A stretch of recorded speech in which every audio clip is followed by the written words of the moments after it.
의사들은 암 환자가 만약에 되면 암 치료를 안 하는 거 아니냐, 항암 치료 안 받을 거야, 이런 댓글들도 달고 하시거든요. 선배 의사분이 실제로 유방암에 걸렸던 동료 의사도 있었고 폐암에 걸렸던 선배 의사님도 계신데 그분들은 수술을 받고 항암 치료했고 모든 이 표준적인 치료를 다 받았어요. 그러니까 본인들이 나서서 이제 치료를 해주세요라고 할 정도까지 안 하면 두려운 거죠.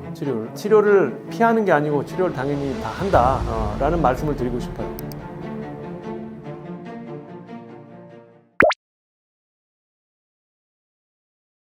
우리 환자분들이 사실 되게 궁금해 하거든요. 교수님은 뭐 이런 상황에서 어떻게 하시겠어요? 교수님 가족이라면 어떻게 하시겠어요? 이런 얘기잖아요. 그래서 저는 이렇게 생각을 합니다. 이게 어떤 암이냐가 제일 중요하고요. 첫 번째. 두 번째는 이게 몇 기로 진단을 받느냐. 내 암이 몇 기냐가 중요합니다. 그리고 이제 세 번째는 내가 과연 어떤 치료를 받을 만큼 체력적으로 괜찮은가라는 게 중요합니다. 내가 뭐 다른 또 질환이 있어서 좀 몸이 약할 수도 있지 않습니까? 또는 뭐 그런 게 전혀 없이 그냥 딱 암 진단만 받고 가지고 있기 때문에 뭐 체력적으로는 문제가 없다라는 경우가 있을 수도 있기 때문에 나의 체력도 굉장히 중요하거든요. 그래서 결과론적으로는 이러한 것들을 종합적으로 판단을 해서 항암 치료를 받든지 아니면 뭐 수술을 받든지 했을 때 그 치료가 나에게 어떤 위험이 될지 또는 이 베네핏, 이득이 될지 그런 이제 위험과 이득을 정확하게 따져서 이렇게 저울질해서 결정을 할 것 같습니다. 어떻게 보면 이게 저는 제 환자분들 치료할 때도 이런 똑같은 절차를 밟아서 치료 결정을 하거든요. 내가 암 환자라고 하더라도 저는 그럴 것 같고 제 가족이 암 환자라고 하더라도 그럴 것 같아요. 임상 실험은 아니고 이제 정확한 용어는 임상 시험이고요. 실험이라고 하면은 이제 우리가 이제 실험실에서 뭔가 동물을 가지고 하는 걸 이제 실험이라고 하고 환자를 대상으로 하는 건 이제 시험이라고 합니다. 임상 시험이고요. 사기니까 무조건 임상 시험을 한다라는 건 아닌데 이제 그 사기라는 말 뜻에는 치료 옵션이 많지 않다라는 어떤 뜻을 내포하고 있을 것 같아요. 만약에 치료 옵션이 뭐 A, B 밖에 두 가지밖에 없고 그 다음에 이제 또 다른 어떤 치료 옵션으로서 임상 시험이라는 게 있다면 사실은 저는 이제 이런 암 치료의 과정을 다 이해를 하고 있는 사람이기 때문에 저는 당연히 임상시험에 기회가 있다면 참여를 할 것 같습니다. 왜냐하면 계속 제가 말씀드리지만 치료 옵션이 많지 않을 가능성이 있어요. 사기 암 환자는 A, B라는 치료가 만약에 다 끝나버리면 치료 효과가 다 떨어져 버리면 그 다음에 무기가 없는 거잖아요. 그런 경우엔 당연히 임상시험도 좋은 대안이 될 수가 있다는 거죠. 이제 요즘에는 또 어떤 컨셉이냐 하면 임상시험이 뭔가의 어떤 테스트의 개념이 아니고요. 임상시험 자체가 암 환자를 치료하는 하나의 옵션으로서 우리가 생각을 하는 경우가 많아요. 왜냐하면 암 환자의 치료는 결국은 우리가 원하는 최종의 결과를까지는 아직 도달하지는 못합니다. 완치가 우리의 목표잖아요. 근데 사기 암 환자는 완치가 안 돼요. 현재로서 어떤 약을 써도 완치가 안 된다라는 게 이제 정설입니다. 그렇기 때문에 아직까지는 뭐랄까요? 언맷 니드가 있는 거죠. 아직 충족되지 않은 수요가 있다. 그렇기 때문에 당연히 어떤 새로운 약이 어떤 정당한 절차를 통해서 임상시험 과정을 거치고 있다면 그 이제 치료에 참여를 해볼 만한 가치가 있는 거죠.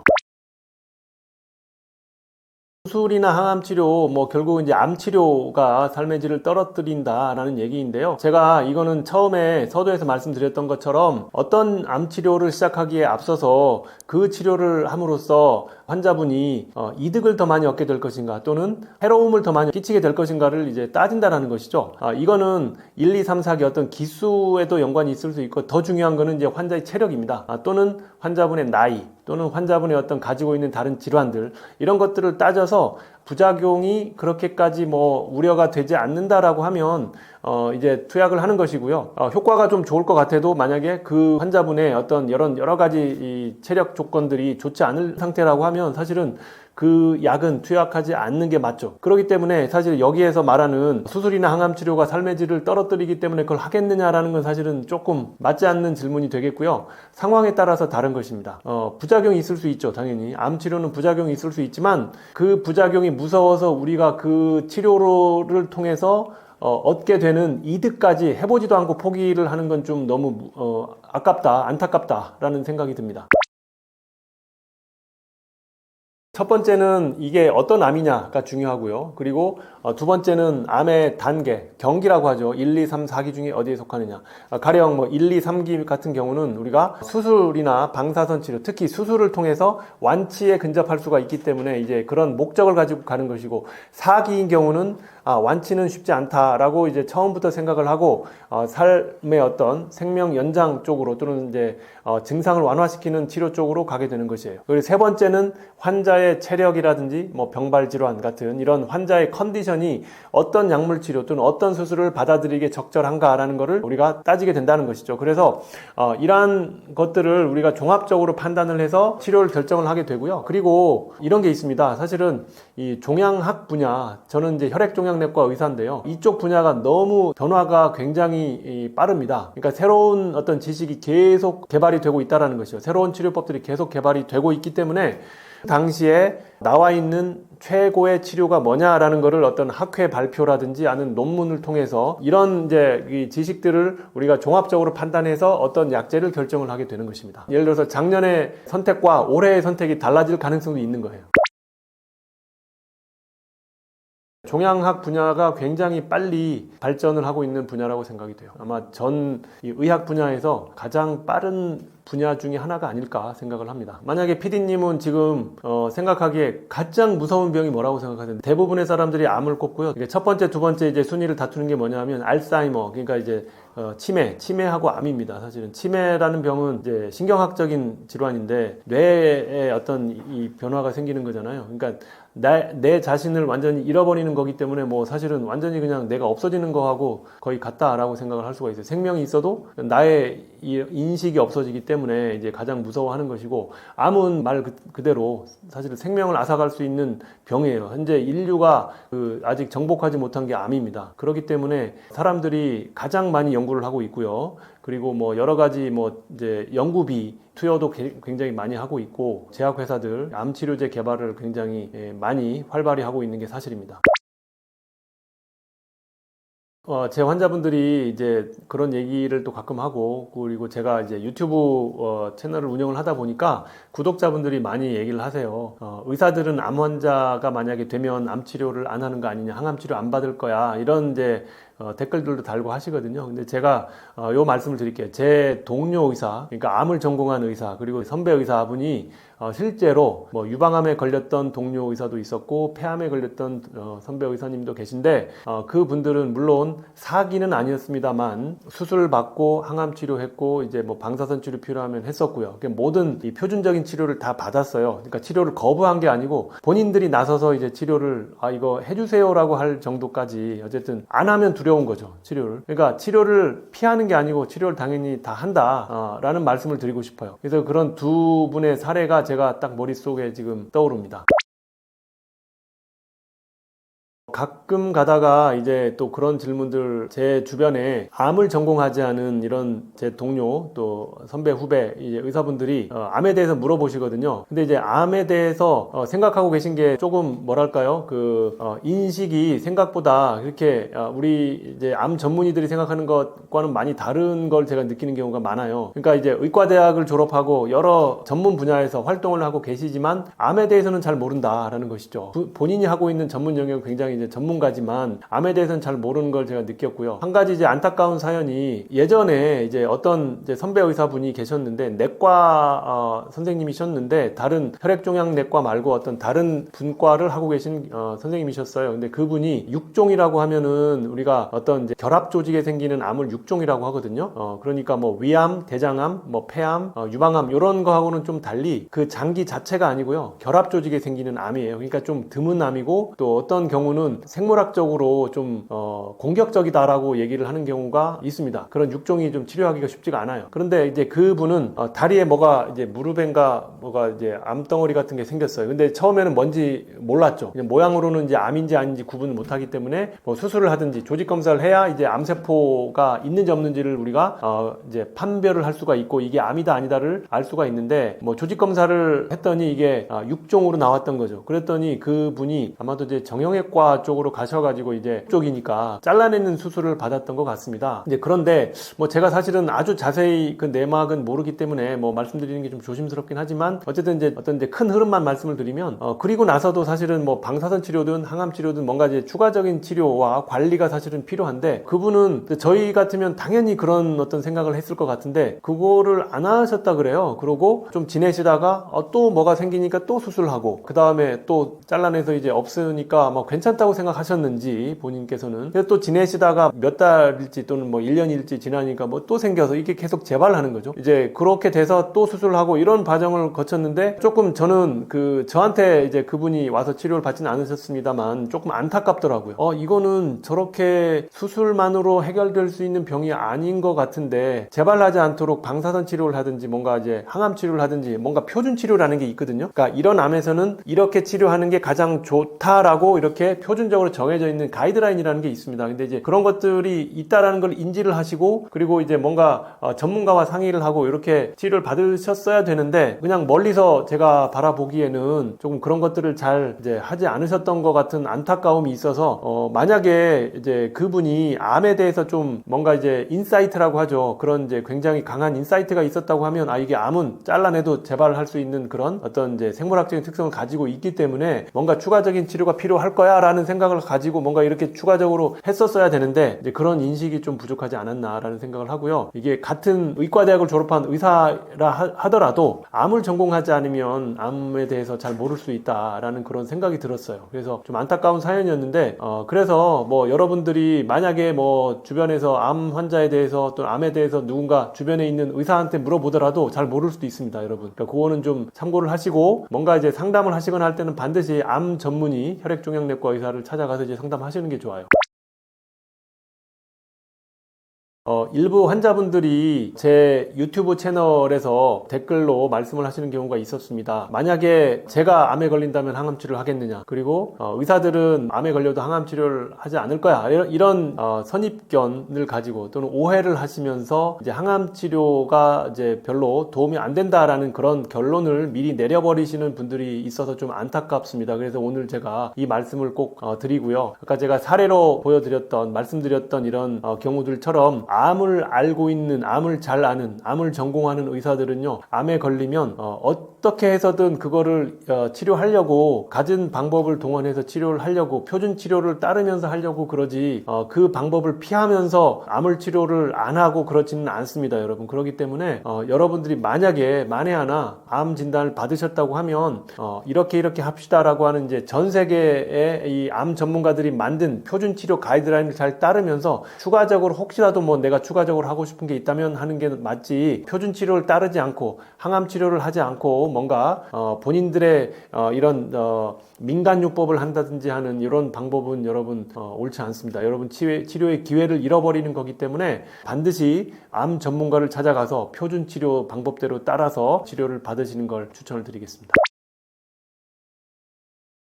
건강검진을 여러분 주기적으로 정기적으로 반드시 받으셔야 되고요. 건강검진에 너무 많은 항목을 다 하실 필요도 없고 꼭 필요한 거는 빠뜨리시면 안 되고요. 그래서 오늘 제가 그 내용들 말씀을 해드릴게요. 건강검진에서 반드시 하셔야 되는 것들은요, 진짜 기본적인 내용입니다. 신체 계측, 뭐 혈압 같은 거겠죠. 이런 게 혈압이 갑자기 괜찮다가 어느 해부터는 이렇게 조금씩 올라가는 뭐 패턴이 보인다면 이거는 이제 고혈압을 이제 조심하셔야 되는 거죠. 그 다음에 건강검진에서 이제 빠뜨릴 수 없는 게 피검사잖아요. 우리가 CBC라고 이제 약자로 얘기를 하는데요. 전혈구 검사입니다. 그러니까 이제 빈혈을 우리가 여기서 알 수 있어요. 물론 다른 수치들도 보지만 주로 건강하던 분이 이렇게 빈혈이 생긴다든지 하면은 뭔가 이제 문제가 있는 거겠죠. 그 다음에 케미스트리는 이제 화학 검사인데요. 여기에는 굉장히 다양한 여러 가지 이제 우리 몸의 이상들을 이제 발견을 할 수가 있어요. 혈당이 올라가는 거라든지 뭐 콜레스테롤, 간 기능 이상, 신장 기능 이상들을 이 화학 검사에서 볼 수가 있습니다. 그래서 이런 전혈구 검사, 케미스트리 이런 검사들은요, 기본으로 대부분 다 들어가 있고요. 그 다음에 이런 기본 검사 말고 또 추가적으로 제가 말씀드리는 거는 이제 암 검진을 꼭 받으셔라 라는 것이고요. 그렇기 때문에 국가에서 6대 암 검진 사업을 하고 있기 때문에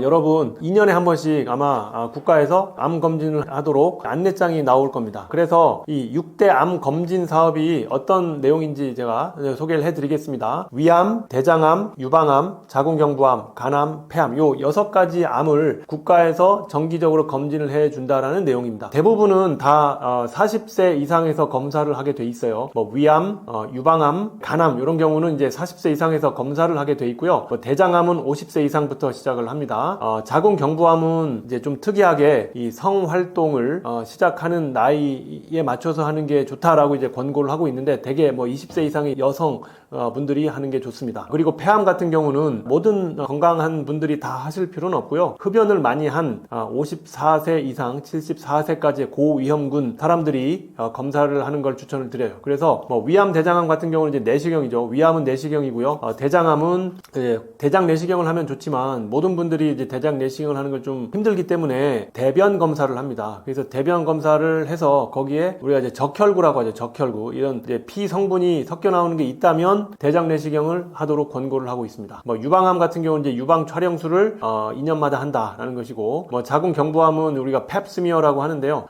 이 성 활동을 하는 나이서부터는 펩스미어를 매년 하는 게 좋다. 매년 하는 게 좋지만 사실은 이제 국가에서는 뭐 2년마다 한 번씩 하도록 권고를 하고 있고요. 그 다음에 간암 같은 경우는 6개월마다 간암의 이제 고위험군, 즉 B형 간염 복균자, C형 간염 복균자들은요, 간 초음파와 그 다음에 여기 보시면 이제 혈청 알파 태아 단백 검사라고 해서 알파 피토프로테인이라는 이 피 검사를 통해서 암을 이제 스크리닝을 하게 됩니다. 그 다음에 폐암 같은 경우는 이제 저설량 흉부 CT를 찍게 됩니다. 사실은 왜 저설량이냐 하면은요, 여러분들 그 CT를 너무 많이 찍으면 우리 몸에 방사선이 누적이 돼서 오히려 그게 암을 발생시킬 수 있는 게 아니냐, 이런 이제 걱정을 하시는 분들이 많거든요. 그래서 이 건강검진 용어로는 저설량 CT를 찍으셔도 충분합니다. 그렇기 때문에 폐암의 위험 요인을 가지고 있는 분들은 저설량 CT를 2년마다 한 번 찍는 걸 추천을 드립니다. 그래서 이게 이제 여러분들이 이제 2년마다 한 번 국가에서 나오는 그 안내문에 있는 내용이고요. 그리고 제가 이 암정복쌤 추천하는 항목을 하나 더 말씀을 드리면은요, 이거는 이제 국가검진에는 들어가 있지는 않은데요, 저는 이제 주변에 제 지인분들한테는 이걸 꼭 말씀을 드려요. 뇌동맥류 스크리닝 검사를 꼭 하셔라 라는 말씀인데, 이게 무슨 말이냐면은요, 그러니까 여러분 가끔 또는 이제 인터넷 뉴스에 보시면 어떤 이제 유명인이, 연예인이라든지 막 갑자기 급사를 했다라는 기사를 접할 때가 있잖아요. 그래서 원인은 정확히 나오진 않아요. 어떤 것 때문에 그랬다라고 나오진 않는데, 만약에 그게 예를 들어서 뭐 자살이 아닌 이상은 뭔가 이제 급작스럽게 발생한 어떤 병 때문에 그랬을 가능성이 있잖아요. 그런 경우에 가장 흔한 게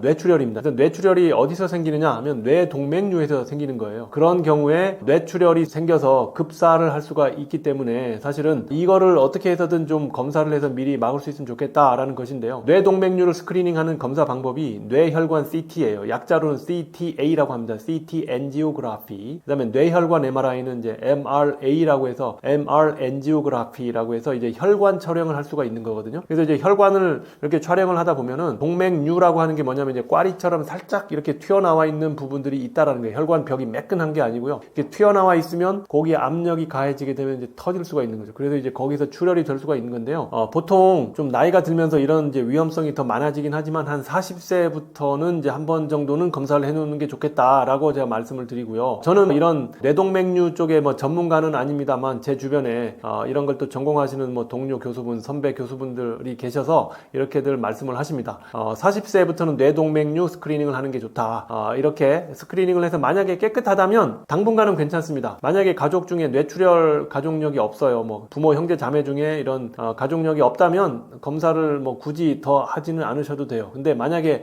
이런 가족력이 있다고 하면 5 내지 10년 간격으로 좀 반복해 주시는 게 좋습니다. 여러분 이제 이거 그냥 건강검진 할 때 이걸 좀 추가해서 하시면 됩니다. 그래서 요 건강검진 중에 국가에서 해주지 않는 검사 중에서 뇌동맥류 스크리닝은 여러분 일생에 한 번은 적어도 해보시는 걸 추천을 드립니다. 우리가 어떤 암의 가족력이 있다고 하면 보통은 부모, 형제, 자매 중에 이제 암 환자가 있을 때를 가족력이 있다고 얘기를 하는데요. 뭐 먼 친척은 사실은 별로 잘 포함은 하진 않습니다. 뭐 삼촌, 사촌, 뭐 오촌 이렇게 좀 멀어져 가면 사실은 이제 아주 밀접한 관계는 없는데, 부모, 형제, 자매 중에 만약에 암 환자가 있는데 한 명까지는 아주 가족력이 높다라고 말씀은 드리진 않고요. 2명의 암 환자가 있다라고 하면 이제 좀 가족력이 있다라고 우리가 이제 생각을 하셔야 돼요.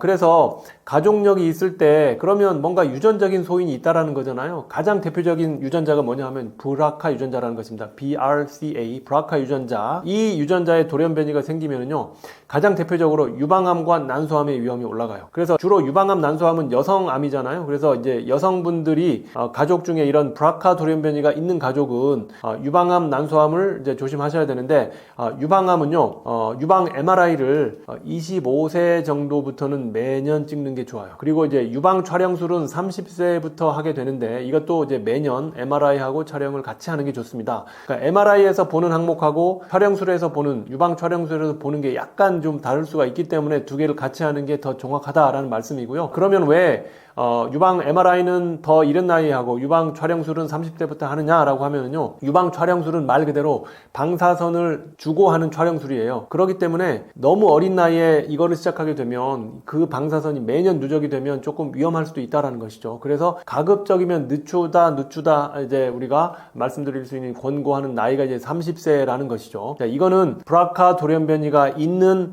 이런 가족력이 있는 사람들에 해당되는 얘기예요. 이게 일반적인 normal population에서는 해당되는 얘기가 아닙니다. 두 번째, 난소암의 경우는요, CA125라고 하는 이제 암 표지자가 있는데요. 이걸 이제 피검사로 하는 것이에요. 그러니까 검사가 비교적 쉽죠. 이 CA125를 규칙적으로 검사를 하게 되고요. 그 다음에 질 초음파라는 게 있습니다. 그냥 이렇게 배로 초음파를 하는 게 아니고요. 여성의 질을 통해서 하는 초음파가 더 정확하다. 그래서 질 초음파를 하는 거를 추천을 드립니다. 그래서 30세 이상부터는 되게 이제 6에서 12개월 간격으로, 굉장히 짧죠, 간격이. 뭐 6개월마다 하도록 하는 이제 그런 권고도 많이 하기는 합니다. 왜냐하면 유방암보다 난소암은 발견하는 게 더 어려워요. 그리고 한 번 생기면 치료가 더 어렵습니다. 그래서 더 짧게 간격을 가지고 이제 검사를 하라라는 말씀이고요. 심지어는 이런 경우도 있어요. 지금 암이 안 생겼지만 브라카 돌연변이가 있으면 사실 80-90% 인생에 있어서 난소암이 생깁니다. 그렇기 때문에 그냥 내가 출산을 다 마쳤어, 그리고 또는 뭐 더 이상 아기를 낳을 계획이 없다라고 하면 그냥 난소를 예방적으로 절제를 하는 경우도 꽤 많습니다. 그렇기 때문에 브라카 돌연변이가 있는 가족 구성원들은 반드시 여성분들은 유방암 난소암에 대해서 이제 경각심을 가지셔야 되고요. 그 다음에 이제 남성분들은 이제 유방암 난소암은 그렇게 남성과는 이제 관계는 그게 이제 있지는 않습니다. 물론 남성에도 이제 아주 드물게 유방암이 생길 수는 있지만 남성들은 특히 이제 전립선암과 췌장암을 조심하셔야 됩니다. 전립선암은 검사를 통해서 알 수 있는 방법은요, PSA 검사라는 게 있습니다. 이건 피검사를 통해서 전립선 암세포가 생기기 시작하면은 이제 굉장히 예민하게 올라가는 마커이기 때문에 PSA 검사를 한 40세 이상부터는 매년 하는 게 좋고요. 췌장암 같은 경우는 물론 이제 남성, 여성 다 가릴 건 없겠죠. 부모, 형제, 자매 중에 2명 이상이 췌장암 히스토리가 있다라고 하면은 췌장암에 대한 검사를 좀 적극적으로 하시는 게 좋고요. 췌장암 검사를 하는 게 쉽지 않습니다, 여러분. 그래서 제가 말씀을 드리자면 이 복부 MRI와 MRCP를 곁들여서 하는 게 가장 그나마 쉬운 방법입니다. 복부 MRI는 사실은 이제 방사선 노출이 되지 않기 때문에 검사의 어떤 위험성은 크게 없다라고 보시면 되고요.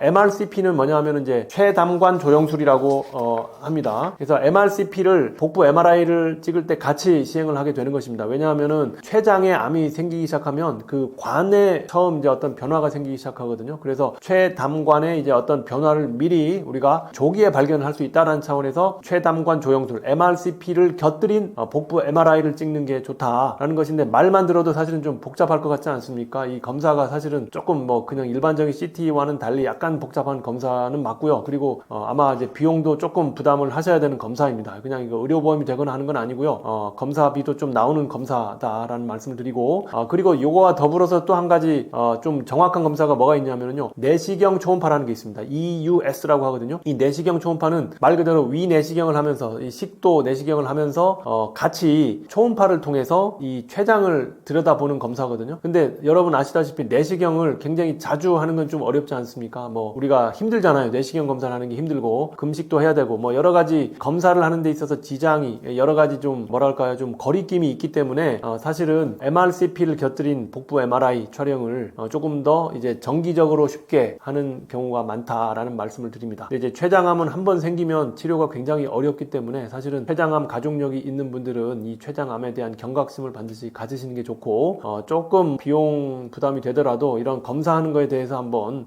전문가하고 적극적인 상담을 하시는 걸 추천을 드립니다.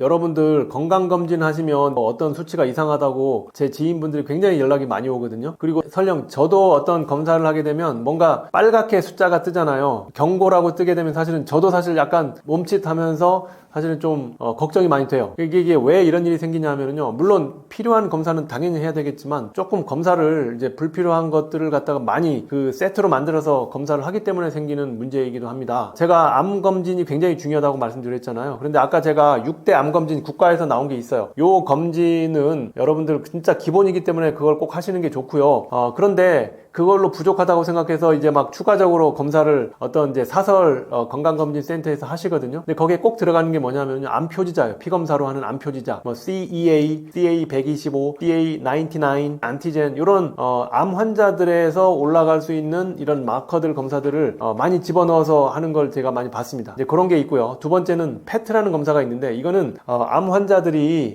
병기 설정을 할 때 필요한 검사인 경우가 있고 그리고 어떤 이제 약물 치료, 항암 치료를 했을 때 반응을 보기 위해서 일반적인 CT나 MRI로 좀 판정이 어려운 경우에 이제 추가적으로 정밀하게 우리가 보기 위해서 하는 그런 검사거든요. 근데 이런 거를 포함해서 하는 경우가 제가 있는 경우를 봤고요. 그리고 체스트 CT, 흉부 CT를 뭐 예를 들어서 폐암의 어떤 위험군이 아닌데 그냥 뭐 흉부 CT를 한번 찍어본다든지 이제 이런 경우들을 많이 봤는데요. 사실은 이것들은 불필요하다고 생각이 됩니다. 저는 그러니까 국가에서 하는 암 검진 정도를 하고 만약에 내가 어떤 암의 위험 인자를 가지고 있다라면 그거에 대한 검사를 추가적으로 하는 거는 괜찮아요. 뭐 내가 굉장히 흡연력이 많다 그런 경우에는 사실은 이제 흉부 CT를 저설량으로 찍는 걸 추천을 드리고요. 이런 일반적인 체스트 CT는 추천하지 않고요. 그리고 뭐 막연하게 내 몸에 어딘가 암세포가 있는 걸 알아내겠다 해서 피검사로 암 수치를 보는 암 표지자라든지 펫CT 이런 거는 추천하지 않습니다. 암 표지자 검사는요, 여러분 저 진단적인 가치가 없어요, 여러분. 그러니까 암 수치가 올라간다고 해서 그게 꼭 암을 의미하는 게 아니에요. 예를 들자면 이 대표적인 게 CA125라는 수치가 난소암에서 굉장히 많이 올라가는 수치거든요. 근데 CA125가 예를 들어서 뭐 정상이 뭐 한 34, 35 정도 되는데 한 40 정도로 올라갔어요. 그러면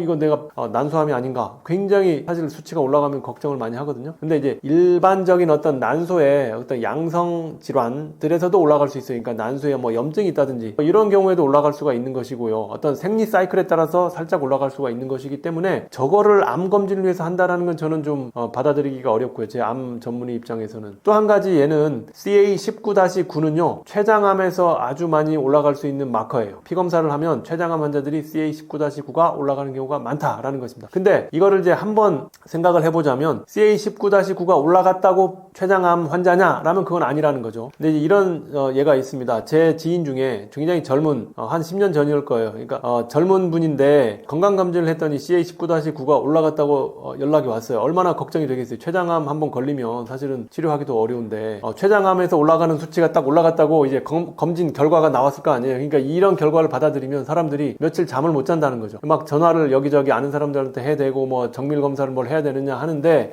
사실은 그 아무것도 아니었습니다. 사실 CA19-9가 올라갈 수 있는 경우가요. 사실은 췌장에 뭐 염증이 살짝 있어도 올라갈 가능성이 있고요. 예를 들어서 뭐 최근에 좀 술을 많이 마셨다라고 하면 췌장에 뭔가 약간의 이제 염증이 오거나 뭐 이런 반응이 올 수가 있어요. 이제 그런 경우에도 올라갈 수가 있어요. 사실은 이제 그분은 그런 케이스였습니다. 그래서 뭐 전혀 췌장암과는 관련이 없었는데 그게 검사에 들어 있었기 때문에 그 수치가 올라감으로써 며칠을 이제 잠을 못 잔 거죠. 그래서 이런 검사는 과연 제가 필요할까라는 생각이 들어요. 두 번째, 심혈관 건강검진을 위한 심장 초음파, 경동맥 초음파, 관상동맥 CT가 모든 건강한 성인에 과연 필요할까라는 생각을 저는 해봅니다. 심장 초음파, 저희가 이제 건강검진 사설 기관에 가면 많이들 들어 있습니다. 어떤 이제 세트로 묶여 있기 때문에 저도 간혹 하기는 해요. 뭐 예를 들어서 뭐 그 가격이 뭐 예를 들어서 뭐 50만 원, 80만 원 하면 그 안에 있기 때문에 뭐 제가 하긴 하지만 그걸 하면서도 이걸 과연 내가 할 필요가 있나라는 생각이 들거든요. 왜냐하면 저는 지금까지는 심장 쪽에 어떤 뭐 위험 인자라든지 뭐 심장에 문제가 뭔가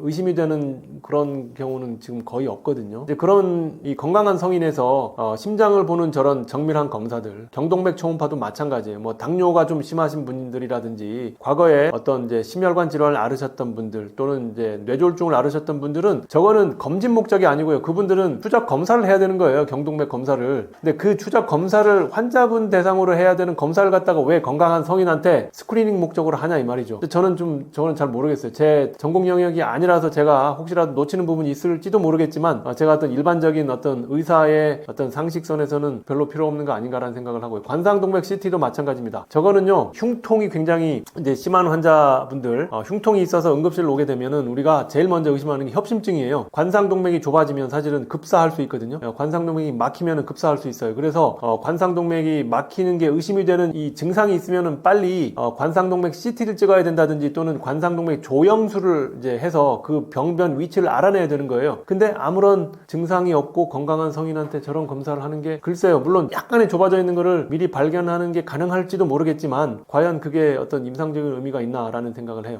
그리고 뇌 CT 이건 이제 뇌에 어떤 병변이 있는지를 알기 위해서 하는 건데 제가 아까 말씀드렸죠. 뇌 혈관 CT는 한번 해볼 만하다. 하지만 단순한 뇌 CT는 글쎄요. 저는 별로 증상이 없는 분들은 할 필요가 없다라는 생각이 들고요. 그 다음에 피검사에 보시면은요. 여러분 각종 무슨 면역 무슨 활성화 검사 이런 것들이 있거든요. 특히 뭐 NK 세포 활성도 검사 이런. 근데 저는 그게 뭘 검사하는지 모르겠어요. 솔직히 전혀 임상적으로 우리가 따지는 어떤 항목도 아니고요. 저게 NK 세포가 뭐 더 올라가 있든 감소돼 있든 우리가 해줄 수 있는 게 없어요. 전혀. 그렇기 때문에 저런 면역 관련된 어떤 검사들 이런 것들은 저는 크게 임상적으로 의미가 없다라고 생각을 합니다.